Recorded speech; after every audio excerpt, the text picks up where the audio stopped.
Hi, this is Jose David, marriage counselor, and today we're going to be talking about the book Stop Divorce Dead in Its Tracks, Chapter 6. Chapter 6 is about understanding our neediness. Okay? Today we're going to be talking about what is your neediness, what is what you need, what you expect from your partner. Um, you have to realize that over the years, you have created some expectations about what you need from your partner. A lot of times, these needs are something we come up with. They're, something that we don't actually talk out loud sometimes, or sometimes we do. And sometimes those expectations are not realistic. Um, or sometimes we believe that those needs are so important that if they're not fulfilled, then they create conflict. So you gotta start understanding what is it that you need and what is it that your partner needs. Um, a lot of times we unfortunately have checks and balances that we're piling up emotionally. We're thinking, oh, if I took out the dishes from the dishwasher, my wife should put them in or something like that, or or my spouse or partner or whatever.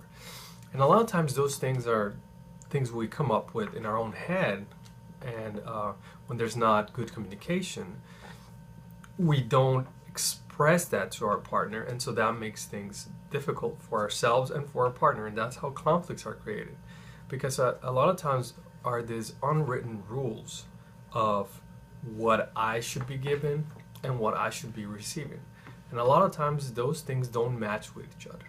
So you need to understand, is it something that's worth it? It is something that really talks to me, or is it something that I have come up with for, I don't know, whatever reason, or I saw that growing up, or that's my expectation of women in general. So, or of your spouse or partner, uh, and that never works because it becomes a tug of war. It starts being something of a control issue, and relationships are not about who's in control and who has more power over each other. Relationships are about equality. Because the more you push your partner for something, to do something, to get something, that you are entitled to something, if it's not given, if it's not something that is given naturally or that is understood, that is expected, that's where things get complicated. And that's why human relationships are so complex, because of a lot of the things we tell ourselves, or that all those preconceived ideas and expectations we have of each other. And a lot of times it's one-sided, the relationship, or it's two-sided. And so understanding and trying to find a balance is the challenge. Trying to find a balance between what's needed and what's expected, and what's really important and what's not that important, but it's something that we told ourselves that's important. You need to try to think about, are the things I need because I'm lacking self-esteem, because I'm feeling bad about myself, because I think that if my spouse or partner does these things for me, it validates their love towards me? Or is it something rather selfish that just we need to feel or have done for us, and that's what makes us feel important? And if that's the case, be real honest to yourself. Then that's that could be part of the problem in your relationship. If you're constantly pointing out the flaws in your partner or pressuring your partner, those are behaviors that are not going to make your partner want to give you whatever you think you need. What they're going to do is they're going to push your partner and spouse away. And what you're telling them, without actually telling them out loud is that, you know, you cannot be happy unless your partner does these things for you. And a lot of times what we're doing is we're placing the responsibility of our own happiness in that person. And so, you know, that's not love. You know, that's something rather selfish, that, you know, we're just focusing on trying to fulfill our own needs. And this is not something that somebody that wants to be attractive or somebody that wants to be wanted again should engage in, because that's not the person your spouse married, or, you know, your partner chose to be with. You got to remember that you're an independent, you know, individual, and that you need to try to regain some of that individuality that you had before you met your partner or spouse, that you were somebody else, that's who your spouse fell in love with. You have to keep reminding yourself that. Who were you, you know? And you got to work on being that person again.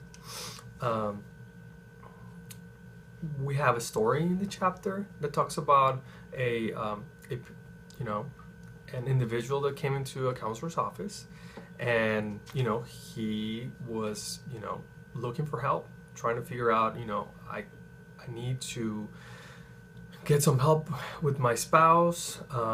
She's gonna leave me. So counselor called the spouse, and, you know, at the beginning the spouse was very resistant and hung up the phone on the counselor. And that's not uncommon, because a lot of times, you know, when you bring in a professional counselor, people will think, you know, your partners or other individuals will think that, oh, well, they've only heard his or her story, so they're going to take sides. But what they don't know is that we are trained to be neutral. You know, we're not supposed to take anybody's sides. We're here to work with you and help you through the process, and you know, and I'm sure we can find things that both of you all need to work on. But to go back to the story, so, you know, the spouse agreed to talk to a counselor after the partner had come to the office before, and, you know, she was given the opportunity to come in, and all she did was talk about how frustrated she was because of all the expectations and all the needs that her husband had placed on her, which was kind of exhausting for her. So, and all she needed was somebody to listen, because her husband was not listening, that it was just too much. And that's what was breaking them apart. And so, after a session was done, the wife told the counselor, you know, this is what my husband should do, which is just listen. And sometimes we forget about that. We forget about just listening, just being that listening ear and that bouncing, you know, wall for our spouse. You know, that sometimes all they need is just to be heard. And a lot of times what they get is just being, you know, being on the defensive, or somebody saying something negative, or placing blame or pressure, and that really, you know, damages the relationship. And so in our next chapters we'll be talking about, you know, being positive, and you know, a lot of times that's what's needed inside a relationship, is somebody that's positive and somebody that can, you know, be there for, you know, a partner or a spouse, and be that person that will walk them through certain difficult situations, and be a partner, you know, have a collaboration, not be a leader or guide them, but just, you know, stand beside them through the process. Okay, thank you very much.